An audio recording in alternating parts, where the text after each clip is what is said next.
Assalamualaikum warahmatullahi wabarakatuh. Dear students, I hope you will be fine. Now let's start the lecture.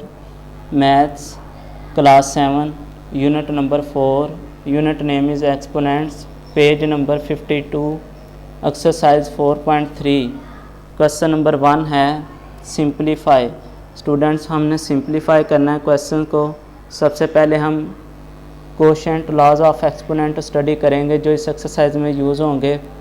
First quotient law of exponent है when basis are same but exponent are different. जब basis same हो और exponent different हो और दो number जो है हमारे पास डिवाइड हो रहे हों यानी कोशेंट की फॉर्म में हो तो फिर रिज़ल्ट हमारे पास क्या आएगा. बेस ए रखी है, यहाँ पे भी बेस ए रखी है जो कि सेम है और ये दो नंबर डिवाइड हो रहे हैं.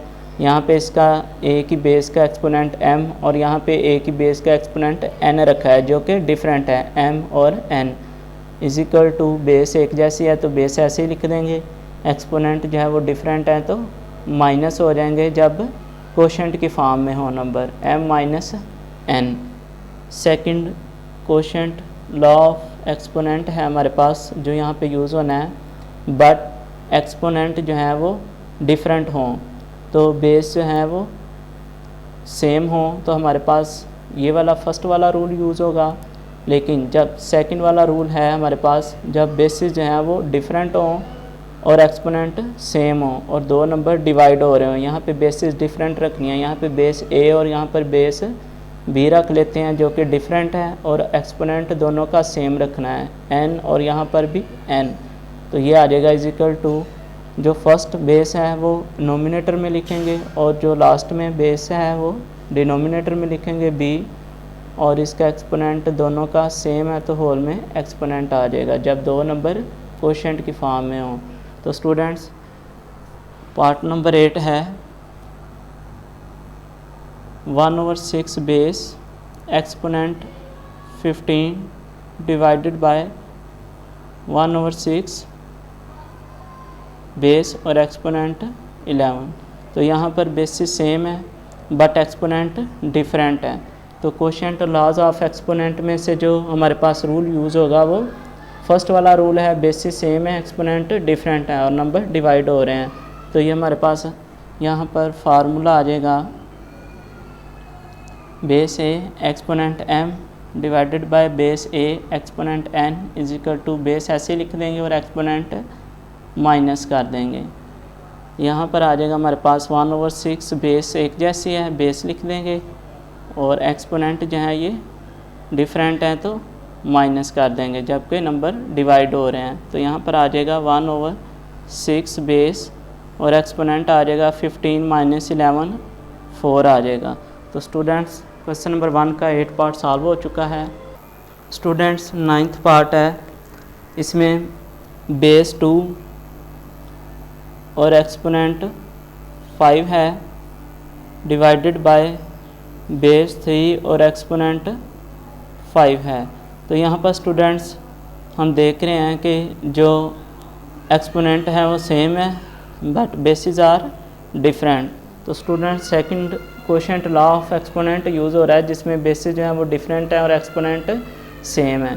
तो यहाँ पर सेकंड लॉ ऑफ एक्सपोनेंट जो है कोशेंट का वो लिखेंगे base a exponent n divided by base b और exponent n is equal to first वाली बेस नोमिनेटर में और सेकंड वाली बेस डिनोमिनेटर में और इसका एक्सपोनेंट होल में सेम है जो वो लिख देंगे n. तो यहाँ पर स्टूडेंट्स हमारे पास आ जाएगा 2 डिवाइडेड बाय 3 और इसका एक्सपोनेंट 5 जो कि सेम है. तो स्टूडेंट्स 9th पार्ट सॉल्व हो चुका है. नेक्स्ट है हमारे पास पार्ट नंबर 10th पार्ट है -3 डिवाइडेड बाय 10 और एक्सपोनेंट इसका है 17 divided by -3 divided by 10 base और एक्सपोनेंट इसका है 8. तो स्टूडेंट्स यहाँ पर हम इसको सॉल्व करेंगे. सबसे पहले हम देख रहे हैं कि यहाँ पर जो हमारे पास वैल्यू है इसमें बेसिस जो हैं वो सेम हैं और एक्सपोनेंट जो हैं वो डिफरेंट हैं। तो कोशेंट लॉ ऑफ एक्सपोनेंट में से जो पहला कोशेंट लॉ ऑफ एक्सपोनेंट है वो यूज़ हो रहा है, क्योंकि इसमें बेसिस जो हैं वो सेम हैं और एक्सपोनेंट जो हैं वो डिफरेंट हैं। तो यहाँ पर हम फार्मूला लिखेंगे। बेस जो है वो हमारे पास a है और exponent m divided by base a और exponent n is equal to base a है ऐसी ही आ जाएगी, और एक्सपोनेंट अगर नंबर डिवाइड हो रहे हो तो m माइनस n आ जाएगा। तो यहाँ पर स्टूडेंट्स हमारे पास बेस जो है वो सेम है -3 डिवाइडेड बाय 10 और एक्सपोनेंट है हमारे पास 17 -8 आ जाएगा। तो next students -3 divided by 10 base और एक्सपोनेंट हमारे पास 17 -8 इज इक्वल टू 9 आ जाएगा। तो स्टूडेंट्स पार्ट नंबर 10 सॉल्व हो चुका है। नेक्स्ट स्टूडेंट्स हमारे पास 11th पार्ट है।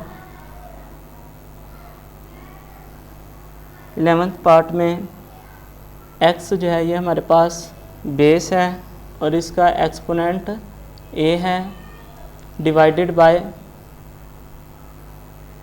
y बेस और एक्सपोनेंट a। इसको सॉल्व करते हैं। Base x exponent a divided by base y और एक्सपोनेंट a। यहाँ पे बेसिस जो हैं वो डिफरेंट हैं बट एक्सपोनेंट सेम है और नंबर जो हैं वो डिवाइड हो रहे हैं। तो students quotient laws of exponent में से सेकंड वाला जो रूल है वो यूज़ करेंगे, जिसमें बेसिस जो हैं वो डिफरेंट हैं और एक्सपोनेंट जो हैं वो सेम है और नंबर डिवाइड हो रहे हैं। तो ये हमारे पास यहाँ पे फार्मूला लिखेंगे जो यूज़ होगा इसमें।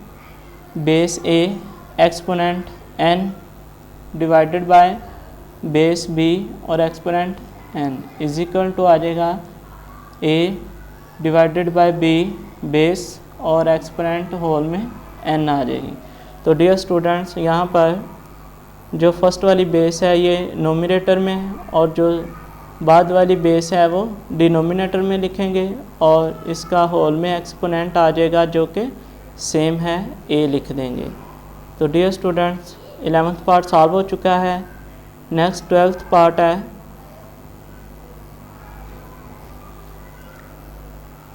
p divided by q base और एक्सपोनेंट इसका 23 है divided by p divided by q base और इसका एक्सपोनेंट कुछ नहीं है तो इट्स मीन 1 है।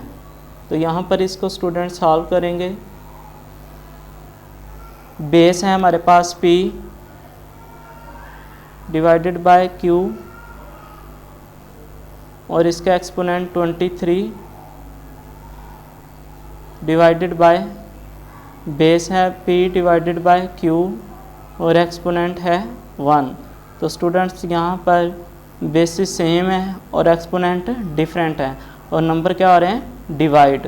तो जब डिवाइड हो रहे हों तो quotient law of exponent use करेंगे और इसमें देखेंगे कि यहाँ पर बेसिस सेम है एक्सपोनेंट डिफरेंट है तो फर्स्ट लॉ ऑफ एक्सपोनेंट जो है कोशेंट का यूज़ करेंगे जिसमें बेसिस सेम है और एक्सपोनेंट डिफरेंट है। तो ये हमारे पास फार्मूला यहाँ पे लिखेंगे जो यूज़ होगा इस क्वेश्चन के अंदर। Base m exponent n divided by base a और exponent n is equal to basis same है बेस ऐसे लिख देंगे और एक्सपोनेंट जो है ये अगर डिवाइड हो रहे हैं तो माइनस हो जाएंगी m माइनस n आ जाएगा। तो यहाँ पर स्टूडेंट्स बेस जो है हमारे पास सेम है p ओवर q। तो यहाँ पर p ओवर q लिखेंगे और एक्सपोनेंट जो है ये हमारे पास फर्स्ट की जो बेस की एक्सपोनेंट है वो 23 है, माइनस कर देंगे जो सेकंड की बेस की एक्सपोनेंट है वो 1 है। तो स्टूडेंट्स नेक्स्ट स्टेप हमारे पास आ जाएगा बेस p ओवर में q और एक्सपोनेंट सॉल्व करेंगे 23 - 1 22 आ जाएगा।